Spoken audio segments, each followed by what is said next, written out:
दोस्तों, आज मैं आप लोगों को एक बहुत ही दिलचस्प कहानी सुनाऊंगी। अगर इससे पहले आप मेरे चैनल पर नए हैं तो प्लीज़ मेरे चैनल को सब्सक्राइब करें, वीडियो को लाइक और शेयर करें। तो आइए कहानी को सुनते हैं। बहुत समय पहले की बात है। कलिंग देश में एक ब्राह्मण रहता था जिसका नाम यज्ञदत्त था और उसकी पत्नी का नाम मोहिनी था। वह बड़ी ही सेवा भाव वाली पतिव्रता स्त्री थी। उसके घर में जो भी मेहमान और भिखारी आते थे वह उनकी खूब सेवा करती थी। एक दिन की बात है, वह घर में बिल्कुल अकेली थी। तभी दरवाजे पर किसी के आने की आवाज़ सुनाई दी। वह अंदर से बोली, कौन है? उसे उसके प्रश्न का कोई जवाब न मिला, बल्कि उसकी जगह पर फिर से एक बार किसी ने दरवाज़ा खटखटाया। मोहिनी झुलझुलाकर दरवाज़ा खोल दी और बोली, क्या मुंह में जबान नहीं है जो ठक ठक किए जा रहे हो? इतना कहते ही मोहिनी एकदम से चौंक पड़ी, क्योंकि आने वाला कुछ कहने से पहले ही बेहोश होकर गिरने लगा। तो मोहिनी ने उसे सहारा देकर घर के अंदर ले आई और उसे एक चारपाई पर लिटा दिया। उसके माथे से खूब खून बह रहा था। मोहिनी ने एक गीले कपड़े से मत्थे के खून को साफ किया और फिर जड़ी बूटियां पीसकर उसकी लुगदी को उसके घाव पर रखकर पट्टी बांध दी। हाय राम, मेरी दाल जल गई होगी, अब वह रोटी कैसे खाएंगे? अचानक चौंकती हुई वह चूल्हे की तरफ भागी। उसने गर्म गर्म पतीली हाथों से उतारकर जमीन पर रखी तो उसकी उंगलियां जल गई। वह चिहुक उठी, ओई माँ, मैं तो जल गई। फिर से उसकी नज़र चारपाई पर पड़े उस युवक की ओर गई और वह झुंझलाकर बड़बड़ा उठी, वाह साहब, अच्छी आपकी सेवा की। जो दाल की दाल जल गई, हाथ और झुलस गए। न जाने आज सुबह किसका मुंह देखकर उठी थी जो यह पापड़ बेलने पड़ रहे हैं। फिर घर के सब कामकाज निपटाने के बाद उसने एक बार फिर उस युवक को देखा तो वह उसी अवस्था में बेहोश पड़ा था। उसके माथे से खून का रिसाव बंद हो चुका था। रात के 9 बज रहे थे।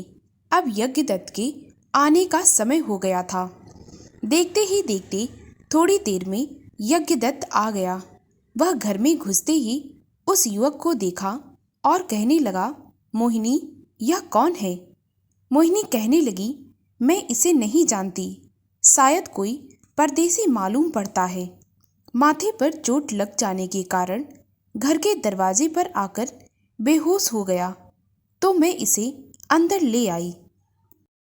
यज्ञदत्त कहने लगा, यह तो तूने बहुत ही अच्छा किया, वरना बेचारा बाहर पड़ा पड़ा मर जाता। ना जाने किस गांव का होगा। इसके माता पिता इसकी राह देख रहे होंगे। इतना कहकर यज्ञदत्त हाथ मुंह धोने लगा। थोड़ी देर बाद जब वह हाथ मुंह धोकर अपने आसन पर बैठ गया तो मोहिनी उससे कहने लगी, स्वामी, खाना लगा दूं? यज्ञदत्त चारपाई पर बैठा हुआ कहने लगा, हाँ लगा दो। मोहिनी खाना निकालते निकालते कहने लगी, लेकिन आज कोई सब्जी नहीं है खाने को। यज्ञदत्त बोला, क्यों, आज नहीं पकाई? मोहिनी थोड़े से धीमे स्वर में बोली, दाल पकाई थी मगर। यज्ञदत्त बोला, मगर क्या? मोहिनी कहने लगी, इन महाशय के चक्कर में सब कुछ हुआ है। इनके मरहम पट्टी में थोड़ा समय लग गया और दाल जल गई। यज्ञदत्त कहने लगा, कोई बात नहीं है, तू चटनी पीस ले, मैं उसी से खा लूँगा, लेकिन इस बेचारे परदेसी पर गुस्सा क्यों उतार रही है? ऐसा कहने से उपकार का मूल्य घट जाता है। यज्ञदत्त ने अपनी पत्नी को उपकार का मूल्य समझाते हुए कहा और बोला, अभी भी 2 मुर्दे और रखे हैं अंतिम क्रिया के लिए। मुझे जाकर उनका भी इंतजाम करना है, इसीलिए हो सकता है कि आज की रात वहीं बीत जाए और मैं घर ना लौट सकूं। उसी बीच मोहिनी चटनी पीस लाई। यज्ञदत्त ने खाना खाते हुए कहा, जब यह परदेसी होश में आ जाए तो इसे हल्दी वाला दूध पिला देना। मोहिनी कहने लगी, अच्छा जी, जैसा आप कहें। इसके बाद यज्ञदत्त खाना खाकर वहां से चला गया। वह जाति का ब्राह्मण था। शमशान घाट पर जो भी मुर्दे जलाने के लिए लाए जाते थे, उनका अंतिम संस्कार यज्ञदत्त को ही करना पड़ता था। इसके बदले में उसे ग्राम पंचायत की ओर से हर महीने पगार दी जाती थी। कलिंग देश में ठाकुरों और ब्राह्मणों की बस्ती थी, इसीलिए समाज में छुआछूत की भावना बहुत ही प्रबल थी।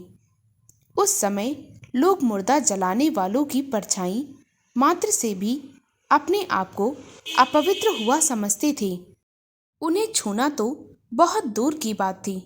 इसीलिए यज्ञदत्त को भी राज्य की ओर से बस्ती के बाहर एक झोपड़ी मिली हुई थी, जिसमें वह अपनी पत्नी के साथ रहता था। सभी लोग यज्ञदत्त के घर कभी नहीं आते थे और ना ही उसका छुआ हुआ कुछ लेते थे। वह युवक जो बेहोश पड़ा था, अचानक से मोहिनी को एक आवाज़ सुनाई दी, पानी, कोई पानी पिला दो। उसकी नींद से अलसाई आंखों को देखकर लगता था कि वह अभी अभी सोई थी। मोहिनी ने उसे पानी का गिलास पकड़ाते हुए कहा, लीजिए। 2-4 घूंट पानी पीने के बाद वह फिर से चारपाई पर लेट गया और कहने लगा, यह कौन सी जगह है? मोहिनी ने उत्तर दिया और पूछा, बलवानपुर। लेकिन तुम किस गांव के रहने वाले हो परदेसी, और तुम्हें यह चोट कैसी लगी? एक साथ ही इतने सवाल उसने कर डाले थे। युवक उसकी उत्सुकता पर मुस्कुराया और बोला, अगर कोई सवाल रह गया हो तो उसे भी पूरा कर लीजिए, मैं एक साथ सभी का उत्तर दे दूंगा। मोहिनी कहने लगी, तो फिर तुम्हारा नाम क्या है और तुम काम क्या करते हो? सब बता देना। मेरे पति पूछेंगे तो मैं उन्हें सब कुछ बता दूंगी। युवक उसकी इस सादगी और भोलेपन पर मुग्ध हो गया। फिर उसके सवालों का जवाब देता हुआ बोला, हम भी इसी गांव के रहने वाले हैं और मैं यहाँ के राजा ठाकुर वीरेंद्र प्रताप का बेटा हूँ। मेरा नाम मन प्रताप है। शिकार खेलते समय मैं घोड़े से नीचे गिर गया, इसीलिए मुझे चोट लग गई थी। उसके बाद मैं किसी तरह से यहाँ तक पहुँच गया और बेहोश हो गया। इतना तो मुझे याद है, और इसके बाद की कहानी अपने पति को आप बता दीजिएगा। मेरी कहानी पूरी हो जाएगी। यह जानकर कि वह राजा का बेटा है, मोहिनी एकदम से घबरा गई। वह राजदंड की कल्पना मात्र से ही सिहर उठी और उसकी देह पेड़ के सूखे पत्ते के समान कांपने लगी। अब क्या होगा, यह सोचकर मोहिनी का सिर चकराने लगा। सारी धरती, सारा आकाश उसे घूमता हुआ नजर आने लगा।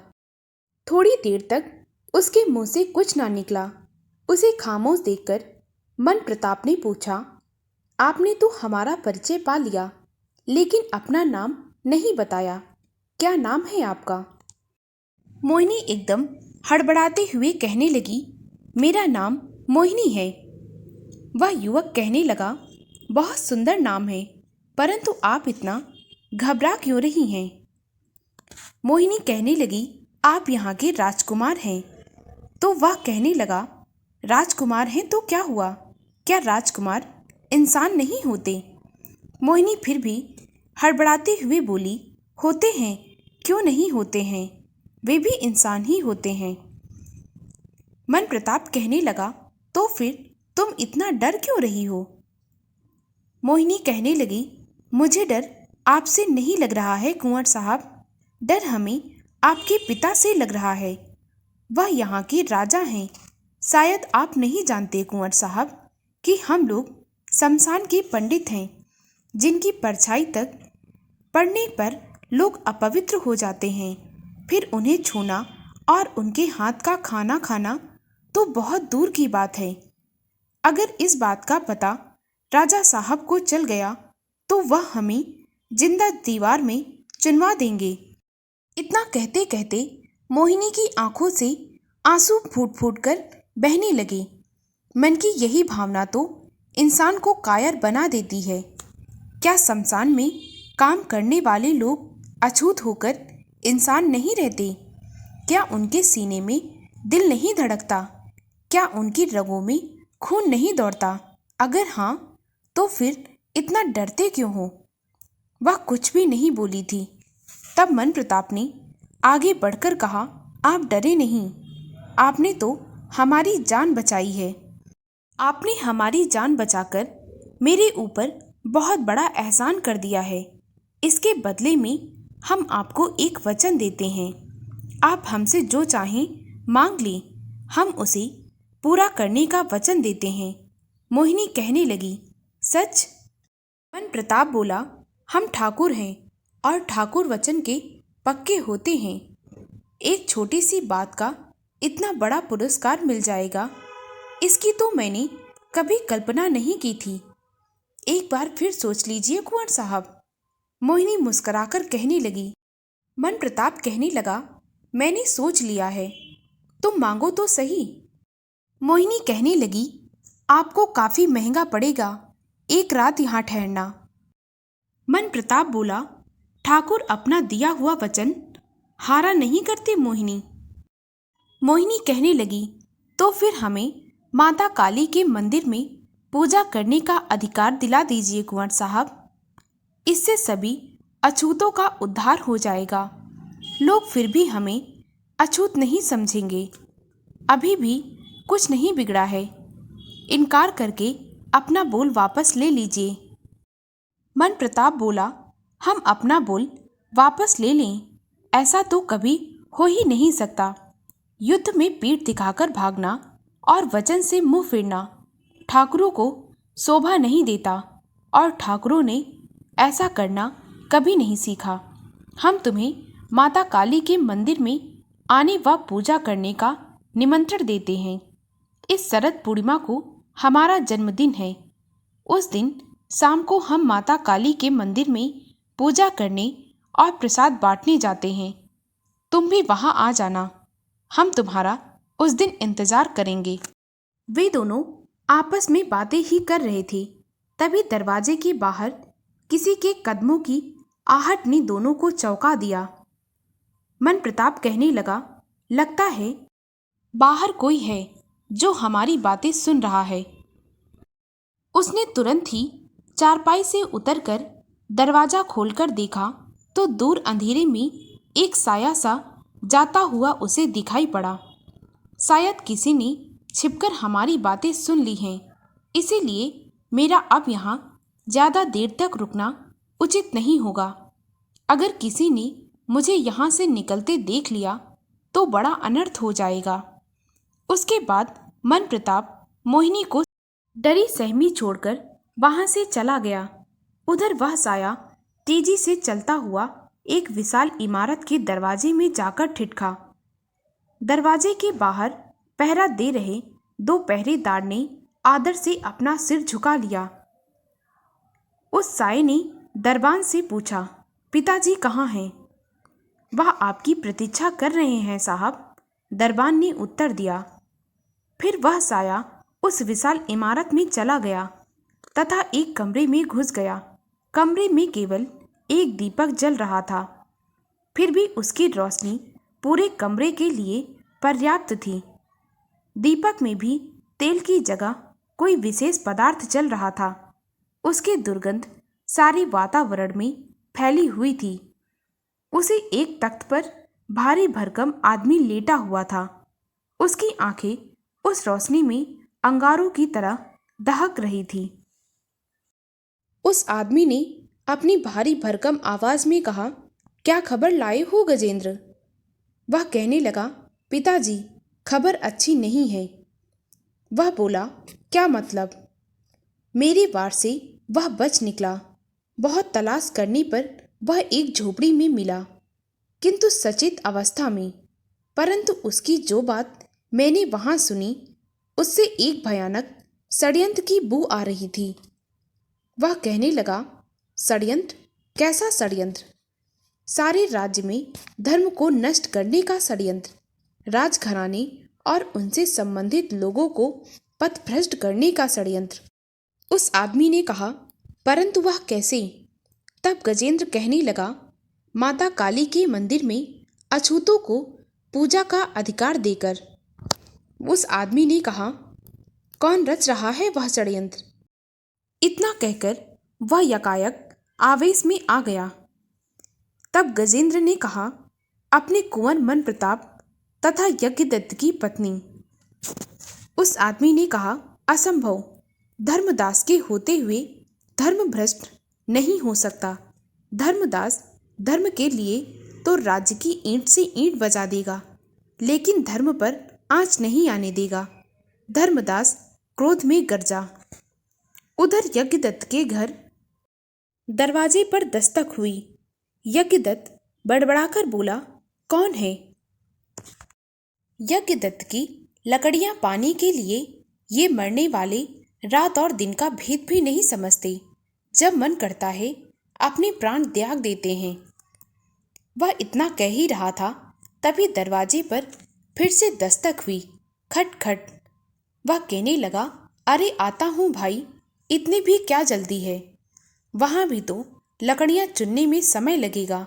यह कहते हुए यज्ञदत्त ने जैसे ही दरवाजा खोला तो उसने सामने 4 सैनिकों को देखकर कांपने लगा। फिर कांपती हुई आवाज में पूछा, आप कौन हैं? एक ने कहा, राजा के सैनिक। तो वह कहने लगा, वह तो मैं भी देख रहा हूं, लेकिन आप लोग यहाँ क्यों आए हैं? उस सैनिक ने कहा, राजपुरोहित धर्मदास का तुम्हारे लिए संदेश है। यज्ञदत्त ने संकित स्वर में कहा, क्या संदेश लाए हैं? उसने कहा, आज का दिन तुम्हारे लिए बहुत शुभ और सौभाग्यपूर्ण है। समझो तुम्हारा भाग्य खुल जाएगा।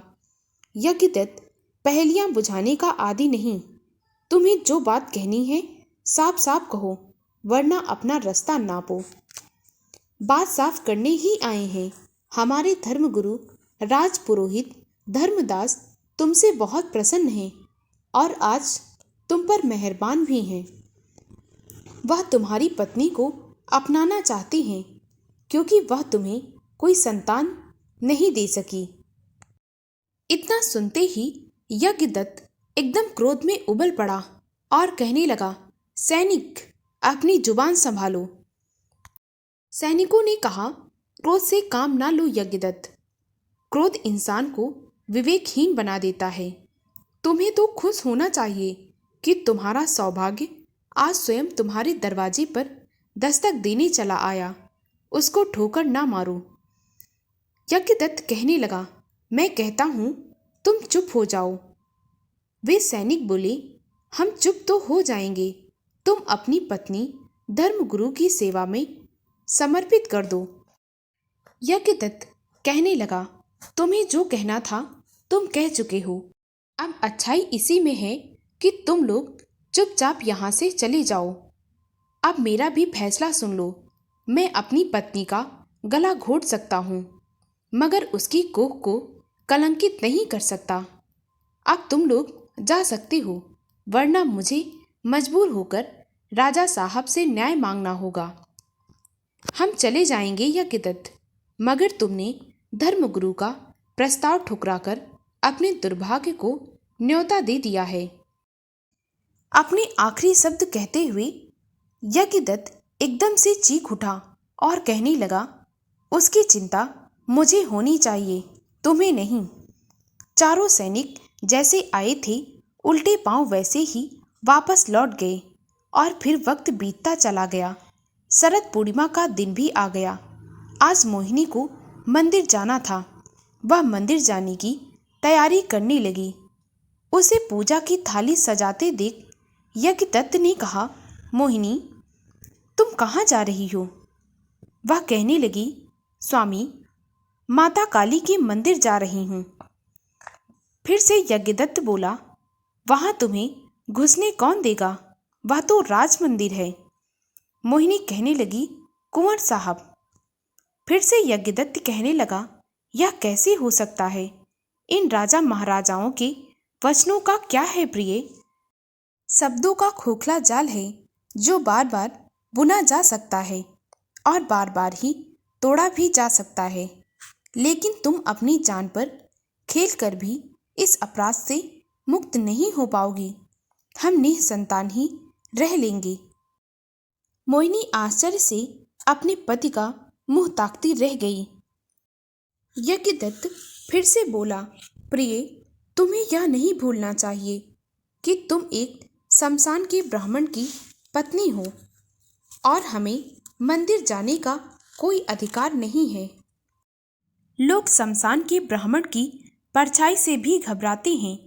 उसी जाति की स्त्री की परछाई लोग उस मंदिर में सहन ना कर पाएंगे। व्यर्थ में खून खराबा हो जाएगा। आदमी को वही काम करना चाहिए जिसमें सबकी भलाई हो। यह ईश्वर का कैसा न्याय है? शमशान के ब्राह्मण की दी हुई लकड़ियों से लोगों की मुक्ति हो जाती है और फिर उसी ब्राह्मण की परछाई उन लोगों पर पड़ जाने से वे लोग कैसे अपवित्र हो जाते हैं स्वामी? यज्ञदत्त अपनी पत्नी के मुख से यह बातें सुनकर एकदम से चुप हो गया। वह फिर कहने लगी, नहीं स्वामी, आज मुझे मत रोको। आज ही तो हम लोगों के उद्धार की एक किरण नजर आई है। क्या तुम चाहते हो स्वामी कि वह भी हमारे जीवन में अंधेरा कर जाए? वह कहने लगा, नहीं। फिर माँ काली के वरदान से मैं गर्भवती हो जाऊंगी तो हमारे घर के चिराग की रोशनी से हमारा जीवन जगमगा उठेगा। अगर तुम्हारी यही इच्छा है तो जाओ, माता काली तुम्हारी रक्षा करेंगी। और फिर मोहिनी वहां से माँ काली के मंदिर की ओर बढ़ती चली गई। मंदिर में मन प्रताप पहले से ही बैठा उसका इंतजार कर रहा था। मोहिनी को देखकर मन प्रताप ने मंदिर के अंदर से कहा। और फिर जैसे ही मोहिनी ने मंदिर की सीढ़ियां चढ़ने के लिए अपना पहला कदम आगे बढ़ाया, तभी राजपुरोहित एक भारी आवाज में गरज कर बोले, तो वहीं रुक जा औरत। यह सुनकर मोहिनी एकदम से चौंक गई। पुरोहित ने कहा, तू इस मंदिर की सीढ़ियां तय नहीं कर सकती। मन प्रताप ने अंदर से कहा, इसे अंदर आने दीजिए पुरोहित जी। नहीं कुंवर साहब, यह औरत एक अछूत औरत है। इसे मंदिर के आना तो दूर, इसको सीढ़ियां चढ़ने का भी अधिकार नहीं है। मन प्रताप कहने लगा, मैंने इसे वचन दिया था कि इसे मंदिर में पूजा करने दिया जाएगा। राजपुरोहित कहने लगा, कुंवर साहब, मैं आपके वचन के लिए इतना बड़ा अनर्थ नहीं होने दूंगा, क्योंकि मैं इस मंदिर का पुजारी हूँ। मन प्रताप ने कहा, लेकिन आपके इन थोथे वसूलों के लिए हम अपने क्षत्रिय कुल की मर्यादा को दांव पर नहीं लगा सकते। हम देखते हैं कि आप इसको सीढ़ियां चढ़ने से कैसे रोक सकते हैं। उस पुरोहित ने कहा, कुंवर साहब, आप इसको मंदिर में लाकर बहुत बड़ा पाप कर रहे हैं। कुंवर साहब ने कहा, यह पाप नहीं, इंसानियत है। पुरोहित ने कहा, मैं यह आपको हरगिज नहीं करने दूंगा। इतना कहते ही राजपुरोहित ने मंदिर में रखा हुआ एक पत्थर का टुकड़ा उठाकर मंदिर की सीढ़ियों पर चढ़ती हुई मोहिनी पर दे मारा। मोहिनी के मत्थे पर चोट लगने के कारण वह संभल ना सकी और मंदिर की सीढ़ियों से लुढ़कती हुई नीचे गिर गई और कुंवर साहब कहकर चीख रही थी। उसके हाथ में थमी पूजा की थाली हाथों से छूटकर नीचे बिखर गई। मन प्रताप ने देखा कि मोहिनी के माथे से झरझर खून बह रहा था। उसने तुरंत ही अपने साल से एक पट्टी फाड़ी और उसके मत्थे पर बांध दी। फिर गुस्से से तड़प कर बोला, यह मंदिर आपकी बपौती नहीं है पुजारी जी, हमारी मलकियत है। यह हमारे पूर्वजों का बनवाया हुआ है और आपकी नियुक्ति भी हमारे पिता ने की है। आपकी हिम्मत कैसे हुई हमारी आज्ञा टालने की? वह पुरोहित कहने लगा, कुंवर साहब, मैं राजा का सेवक हूँ, आपका नहीं। इसीलिए मुझे यहाँ के मामले में दखल देने का पूरा हक है, क्योंकि मैं इस मंदिर का राजपुरोहित हूँ। मन प्रताप कहने लगा, और मैं यहाँ का राजकुमार। दोनों में बहस होने लगी। तब पुरोहित ने कहा, आप राजकुमार अपने राज्य के हैं, इस मंदिर के नहीं। उस पुरोहित ने दृढ़ स्वर में कहा, यह माँ का दरबार है, यहाँ कोई राजा नहीं। माँ के लिए तो यहाँ सब एक समान है, राजा भी और रंक भी। आपने अछूत औरत की संगति करके जो माँ काली का अपमान किया है, उसके लिए आपको प्रायश्चित करना होगा कुंवर साहब, तभी आप इस दोष से मुक्त हो पाएंगे। यह देवी का दरबार है, राज दरबार नहीं। देवी के दरबार में धर्म की चलती है, राजा की नहीं। मन प्रताप कहने लगा, वाह रे धर्मावतार, जो गिद्ध इंसानियत की खाल नोचते हैं वह धर्म की क्या रक्षा करेंगे। अब तो स्पष्ट हो चुका है कि मुझे राज दरबार का दरवाजा खटखटाना ही होगा। इतना कहने के साथ ही मन प्रताप ने मोहिनी को हाथ का सहारा देकर उठाया और एक ओर बढ़ता चला गया, साथ ही बड़बड़ाता भी जा रहा था, कौम के ये ठेकेदार इस धरती पर बिलखती मानवता की लाज को तार तार करके उसे लूट रहे हैं।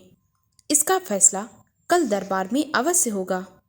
उसी दिन शाम को जब मन प्रताप माँ काली के दर्शन के लिए मंदिर की सीढ़ियों पर चढ़ने जा रहा था, तभी पुरोहित ने कहा, रुक जाइए कुंवर साहब, मंदिर की सीढ़ियों पर चढ़ने की जहमत ना उठाएं। इस मंदिर के दरवाजे आपके लिए भी बंद हो चुके हैं। आप इस काली के मंदिर में आने और पूजा करने के अधिकारी नहीं हैं। मन प्रताप ने क्रोध में चीखते हुए कहा, राजपुरोहित। राजपुरोहित कहने लगा, मैं विवश हूँ कुंवर साहब। उसने एक मंद मंद मुस्कान के साथ कहा। मन प्रताप ने कहा, किसके लिए विवश हैं आप? पुरोहित कहने लगा, आपको रोकने के लिए। मन प्रताप ने कहा, परंतु यह अधिकार आपको किसने दिया? राजपुरोहित ने फिर से कहा, राजा साहब ने। आप पहले राजा की आज्ञा लेकर आएं, तभी इस मंदिर में प्रवेश कर सकते हैं। इतना कहते ही वह मन प्रताप के उत्तर को बिना सुने हुए ही मंदिर के अंदर चला गया। मन प्रताप वहां से सीधा राजमहल की ओर चल पड़ा। महल के अंदर घुसने से पहले एक सैनिक ने मन प्रताप को महल के अंदर जाने से रोक दिया और बड़ी शालीनता व आदर से कहा, आप राजमहल के अंदर नहीं जा सकते कुंवर साहब। मन प्रताप एकदम से बौखला गया और बोला, राम सिंह। सैनिक ने कुंवर को अंदर जाने से रोका था, उसका नाम राम सिंह था। वह कहने लगा, मैं राजा की आज्ञा से विवश हूँ कुंवर साहब। वह अपना सिर झुकाकर कहने लगा। मन प्रताप उसकी व्यवस्था को जानकर शांत हो गया और बोला, अंदर जाओ और जाकर पिता महाराज से कहना कि मन प्रताप आपसे मिलना चाहता है। राम सिंह ने कहा, जो आज्ञा कुंवर साहब। कहने के साथ ही वह राजमहल के अंदर चला गया। थोड़ी देर बाद लौटा तो आकर कहने लगा, महाराज का आदेश है कि जब तक आपके मसले का कोई फैसला ना हो जाए तब तक आप ना तो माँ काली के मंदिर जाने का हक रखते हैं और ना ही राजमहल में प्रवेश करने का। मन प्रताप कहने लगा, तो फैसला कब होगा? राम सिंह ने अपना सिर झुकाए हुए उत्तर दिया, कल सुबह 10 बजे। मन प्रताप विवश होकर वापस उसी झोपड़ी में लौट आया जिसमें यज्ञदत्त अपनी पत्नी के साथ रहता था। अगले दिन सुबह 10 बजे दरबार लगा। तभी किसी ने जाने पहचाने कदमों की आहट से सब लोगों को चौकन्ना कर दिया। शायद कुंवर साहब आ रहे हैं। सबकी फुसफुसाहट भरी आवाज एक साथ उभरी। कुछ ही देर में मन प्रताप धीरे धीरे चलता हुआ दरबार में प्रस्तुत हुआ। उसने एक नज़र गांव से आए सभी लोगों पर डाली और दूसरी नज़र राजा वीरेंद्र प्रताप सिंह के आसपास बैठे राज दरबारियों पर, और फिर आदर से अपना सिर झुकाकर मन प्रताप ने कहा, महाराज की जय हो, राजा साहब की जय हो। राजा ने दुलार भरे शब्दों से पुकारा, आओ बेटे। मन प्रताप बुदबुदाया और फिर मुस्कुराया। लगता है राजा साहब का इंसाफ अभी से डगमगा रहा है। उनका न्याय बेटे के मोह पास में जकड़ा हुआ है। ऐसी स्थिति में राजा साहब न्याय क्या करेंगे? राजा वीरेंद्र प्रताप एकदम से चीख उठा और कहने लगा, मन प्रताप। मन प्रताप ने फिर से कहा, हाँ राजा साहब, आपको पता होना चाहिए कि उनसे इंसाफ मांगने का उनका बेटा नहीं, उन्हीं की प्रजा का एक व्यक्ति आया है। राजा ने कहा, बोलो। मन प्रताप कहने लगा, मुझे कल माता काली के मंदिर में पूजा करने से क्यों रोका गया? कल जब मैं राजमहल में अपना अपराध पूछने के लिए गया तो मुझे महल में भी घुसने नहीं दिया गया। ऐसा क्यों? क्या मैं अपना अपराध जान सकता हूँ? राजा कहने लगा, तुम अपना अपराध अच्छी तरह जानते हो मन प्रताप। मन प्रताप ने कहा, महाराज, मैंने अपने विचार से कोई भी अपराध नहीं किया है। राजा ने कहा, किया है। तुमने एक अछूत स्त्री के साथ मिलकर हमारी प्रजा को भ्रष्ट करने की साजिश की है। तुमने राज्य के कानूनों व नियमों का खुलेआम उल्लंघन किया है। तुमने हमारे धर्म को नष्ट करने का षड्यंत्र रचा है और किसी के धर्म को नष्ट कर उसे पथभ्रष्ट करना हत्या से बड़ा अपराध माना जाता है। यह तुम समूची मानव जाति की धार्मिक भावनाओं का सरेआम कत्ल करना कहलाएगा। तुमने एक अछूत स्त्री को राज मंदिर में पूजा करने के लिए उकसाकर राज्य के कानूनों और मंदिरों का नियम तोड़ा है, जिससे हम कभी माफ नहीं कर सकते। मन प्रताप कहने लगा, यह झूठ है। राजा ने कहा, कैसे? मन प्रताप ने कहा, मैंने ऐसा कोई अपराध नहीं किया जो मानवीय नजर में अपराध समझा जाता हो। राजा कहने लगा, तुम्हें काली माँ के मंदिर में एक अछूत स्त्री को नहीं ले जाना चाहिए था। मन प्रताप ने कहा, माँ काली का मंदिर किसी एक की बपौती नहीं, सारी प्रजा की अमानत है। राजा ने कहा, इसका मतलब है कि राज्य के कानून और नियम हमें तुमसे सीखने होंगे मन प्रताप। मन प्रताप कहने लगा, मैंने ऐसा तो नहीं कहा। राजा ने कहा, उस मामूली औरत के लिए हमसे बगावत पर उतर आए हो जो एक देशद्रोही है। मन प्रताप ने शांत भाव से कहा, ओह, जब मैं देशद्रोही घोषित कर दिया गया तो फिर मुझे उसकी सजा भी सुना दीजिए महाराज। राजा ने कहा, हमने हमेशा इंसाफ किया है,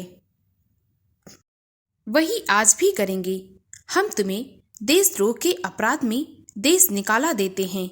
तुम सूरज ढलने से पहले हमारे राज्य की सरहद छोड़कर यहाँ से चले जाओगे, नहीं तो हम तुम्हें सजाए मौत दे देंगे। इतना कहकर राजा वीरेंद्र प्रताप अपनी कुर्सी से उठकर खड़ा हो गया।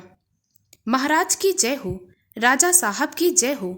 राजा साहब का न्याय देखकर सब लोग खड़े होकर एक स्वर में चिल्ला उठे। मन प्रताप उदास मन से वहां से जाने लगा, एक नई मंजिल की तलाश में। और फिर मन प्रताप मोहिनी के सामने जा पहुंचा।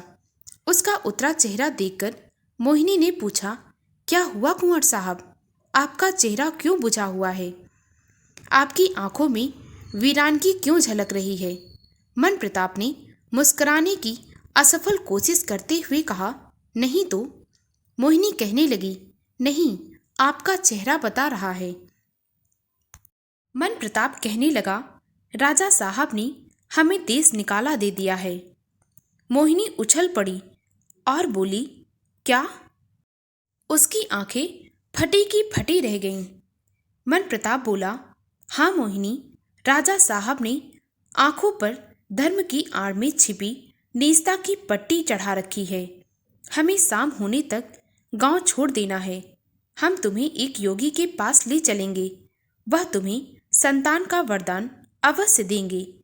फिर मन प्रताप मोहिनी और यज्ञदत्त के साथ बलवानपुर छोड़कर दूर जंगल में चला गया। एक योगी के आशीर्वाद से मोहिनी ने एक बहुत ही सुंदर बालक को जन्म दिया। लड़का बड़ा होने लगा। 12 वर्ष की आयु में वह पहुंचा तो काल ने आ घेरा। वह मर गया। मन प्रताप भी सांप के काटने से मर गया था। और फिर यज्ञदत्त और उसकी पत्नी के दुखों का अंत न रहा। बच्चे को चिता पर रखने शमशान घाट पर ले जाया गया, जहां एक वृद्ध योगी बैठा तपस्या कर रहा था। यज्ञदत्त का दुख देखकर उस ब्राह्मण ने पूछा, यह कैसे मरा? अचानक एक पेड़ से गिर गया था महाराज। अगर यह जीवित हो जाए तो? यज्ञदत्त ने कहा, यह कैसे संभव है? फिर से उस योगी ने कहा, अगर यह संभव हो जाए तो? यज्ञदत्त और उसकी पत्नी कहने लगे, तो हम पूरे जीवन भर आपकी सेवा करेंगे महाराज। उस योगी ने कहा, तो ठीक है, मैं इस बच्चे के शरीर में घुसकर नया शरीर धारण करने का विचार कर रहा हूँ। यज्ञदत्त ने कहा, ऐसा हो सकता है? उस योगी ने कहा, क्यों नहीं? और फिर वह अचानक से रोने लगा। दोनों पति पत्नी आश्चर्य से योगी की ओर देखने लगे।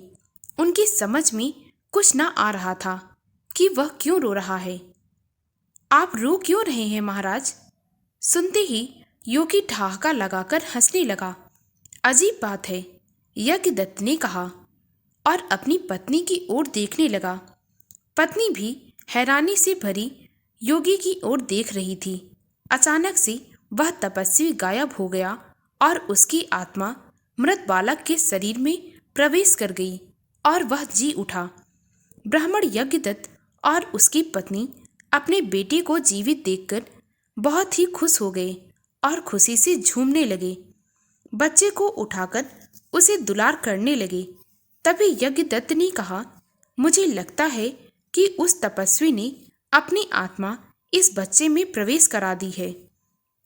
उसकी पत्नी भी कहने लगी, हाँ, मुझे भी ऐसा लगता है। और फिर वे दोनों अपने बेटे को लेकर वहां से चुपचाप चले आए। घर आकर मोहिनी यज्ञदत्त से कहने लगी, मुझे अभी तक नहीं समझ आया कि वह तपस्वी एकदम से पहले रोया क्यों और फिर बाद में एकदम से हंसा क्यों। यज्ञदत्त कहने लगा, मुझे तो यही लगता है कि वृद्ध शरीर से अपनी आत्मा को त्यागते हुए वह यह सोचकर रोने लगा कि जिस शरीर में उसकी आत्मा इतने वर्षों तक रह रही है, अब उसे छोड़ने का समय आ गया। मोहिनी कहने लगी, और फिर हंसने का कारण? यज्ञदत्त फिर से कहने लगा, नए स्वस्थ और युवा शरीर में प्रवेश करने की खुशी और हम दोनों के दुख को दूर करने की खुशी के कारण वह हंस पड़ा। मोहिनी और यज्ञदत्त दोनों अपने बच्चे के साथ खुशी खुशी रहने लगे, परंतु उन्हें हमेशा इस बात का दुख था कि मन प्रताप ने उनके लिए जो त्याग किया था, आज भी वह समाज में बना हुआ था। माँ काली के मंदिर में अछूत को जाने नहीं दिया जाता था। मोहिनी भगवान से हमेशा यह प्रार्थना करती थी कि मन प्रताप की आत्मा को शांति दें। दोस्तों, अगर आपको मेरी कहानी अच्छी लगी हो तो प्लीज़ मेरे वीडियो को लाइक और शेयर करें और मुझे ज़्यादा से ज़्यादा सपोर्ट करें, ताकि मैं आप लोगों के लिए और भी अच्छी अच्छी कहानियाँ ला सकूं।